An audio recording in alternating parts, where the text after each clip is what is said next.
Hello friends, સ્વાગત છે તમારું મારા કિચનમાં।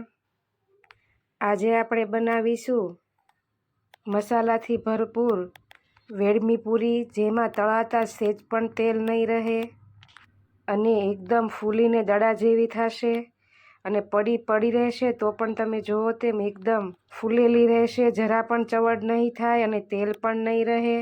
વેડમી પૂરીનો લોટ બાંધવાની, વણવાની અને તળવાની સ્પેશિયલ ટ્રીક સાથે આજે હું તમને રેસીપી બતાવીશ। રેસીપી ચાલુ કરતાં પહેલાં જો ચેનલ સબસ્ક્રાઈબ ન કરી હોય તો સબસ્ક્રાઈબ કરી લેજો। ત્યાં આપેલું બેલ આઇકન જરૂરથી દબાવજો, જેથી તમને મારી આવી અવનવી રેસીપીના નોટિફિકેશન મળતા રહે। તો ચાલો વેડમી પૂરી બનાવવાનું ચાલુ કરીએ। વેડમી પૂરીમાં મસાલા અને લોટ અલગ અલગ અને વધારે નાખવામાં આવે છે। પૂરી બનાવવા માટે મેં અહીં 2 કપ જેટલો ઘઉંનો જે રેગ્યુલર આપણે ઝીણો લોટ વાપરીએ છીએ તે લીધો છે અને તેના સાથે ઘઉંનો જે જાડો લોટ આપણે ભાખરી બનાવવા રાખીએ છીએ તે અડધો કપ જેટલો નાખ્યો છે। જો ન હોય તો તમે રવો પણ નાખી શકો। અને પૂરીને ટેસ્ટી બનાવવા માટે મેં અહીં 4 ચમચી એટલે કે 1/4 કપ જેટલો ચણાનો લોટ જે રેગ્યુલર આપણે ઘરમાં રાખીએ છીએ ભજીયા અને ગોટા બનાવવા તે લીધો છે। તેની સામે આપણે 1.5 ચમચી જેટલું તેલ નાખીશું। તેલ આપણે વધારે નથી નાખવાનું, જો તેલ વધારે નાખીશું તો પૂરી આપણી કાચી રહેશે અને ફૂટી જશે તળતી વખતે। એટલે તેલ આપણે 1.5 ચમચી જેટલું જ નાખીશું તો પણ તમારી પૂરી ચવડ નહીં થાય। તેની સામે મેં અહીં ઝીણા સમારેલા, એકદમ ઝીણા ઝીણા સમારીને લીલા ધાણા અને મેથી લઈ લીધી છે। આ બંને વસ્તુ તમે તમારા સ્વાદ પ્રમાણે વધારે ઓછી લઈ શકો। મેં અહીં બંને 1/4 કપ જેટલું નાખ્યું છે। સ્વાદ પ્રમાણે મેં 1/4 ચમચી જેટલું મીઠું એડ કર્યું છે અને મસાલામાં, સૂકા મસાલામાં અડધી ચમચી હળદર પાવડર, 1 ચમચી ધાણા જીરું પાવડર અને 1 ચમચી લાલ મરચું પાવડર એડ કર્યું છે। તમે અડધી ચમચી હિંગ પણ એડ કરી શકો, મેં અહીં સ્કીપ કરી છે, મેથી નાખી છે એટલે, પણ જો તમને ભાવતી હોય તો તમે નાખી શકો। અને અડધી ચમચી જેટલા મેં અજમાને હાથથી મસળીને નાખ્યા છે, જેથી પૂરી પચવામાં પણ સારી રહેશે અને તેનાથી તેનો ટેસ્ટ પણ બહુ જ સરસ આવશે। હવે લોટને મસળીને તેમાં આપણે બધા મસાલા અને તેલને બરાબર મિક્સ કરી દઈશું હળવા હાથે। લોટ અને મસાલા બધા બરાબર મિક્સ થઈ જાય પછી આપણે તેમાં ધીમે ધીમે થોડું થોડું પાણી એડ કરીને જે આપણે પરોઠાનો લોટ બાંધીએ છીએ તેવો લોટ બાંધી લેવાનો છે। રોટલી જેવો ઢીલો પણ નહીં અને ભાખરી જેવો કડક પણ નહીં, તેવો મીડિયમ કઠણ એવો લોટ બાંધીશું। પાણી હું તમને છેલ્લે કહીશ કેટલું જોયું તે, ધીમે ધીમે એડ કરીને અહીં 1 કપ ઉપર પાણી મારે જોઈ ગયું છે। લગભગ આટલો લોટ બાંધવામાં મારે 1 કપ ઉપર પાણી વપરાયું છે। લોટને આપણે મસળીને ધીમે ધીમે કઠણ ન થઈ જાય અને એકદમ ઢીલો પણ ન થઈ જાય તેવી રીતે નિરાતે બાંધવાનો છે। થોડું થોડું પાણી એડ કરીને મારે અહીં 1.5 કપમાં 2 થી 3 ચમચી જેટલું પાણી વધ્યું છે, તેટલું પાણી વપરાઈ ગયું છે। આટલા લોટ અને પાણીના માપમાં લગભગ સરસ એવો જ લોટ બંધાઈ ગયો છે। તમે જુઓ તેમ 2 થી 3 ચમચી પાણી વધ્યું છે।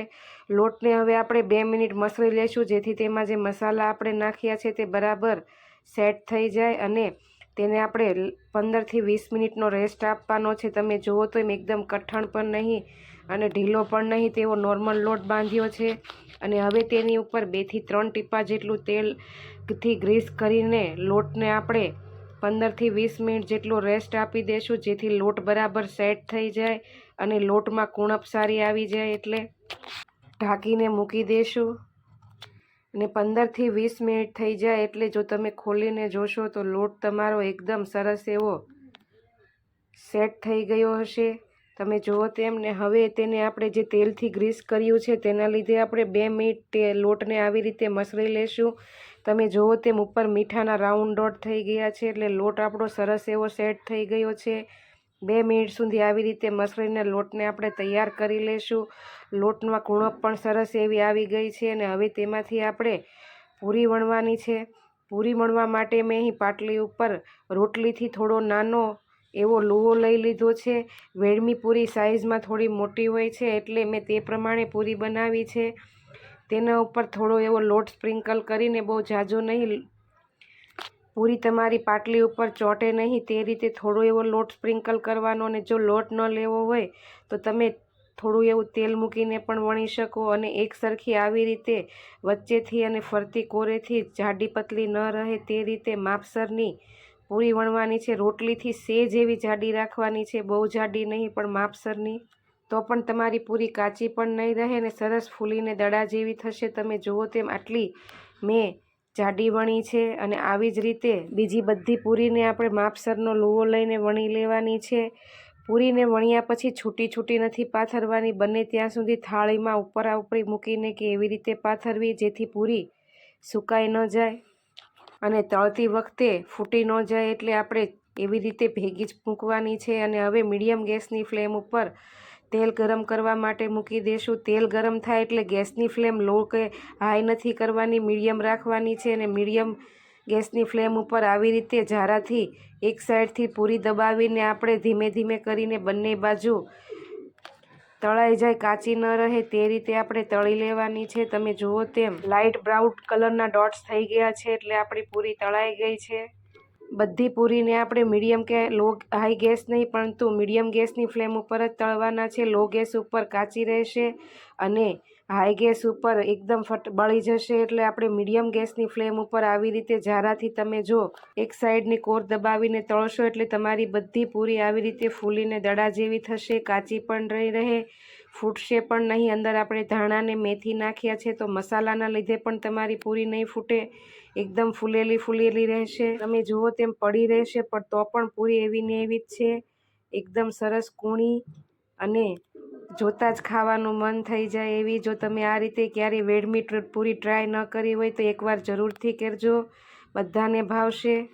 અને વિડીયો ગમી હોય તો લાઈક ને શેર જરૂરથી કરજો. મારી ચેનલને સબસ્ક્રાઈબ કરવું ભૂલતા નહીં, બેલ આઇકન જરૂરથી દબાવજો તો આપણી જરા પણ ચવડ ન થાય તેવી સરસ એવી પૂરી તૈયાર થઈ ગઈ છે. તો ચાલો કાલે ફરી મળીશું નવા વિડીયો સાથે. ત્યાં સુધી આવજો. જય શ્રી કૃષ્ણ.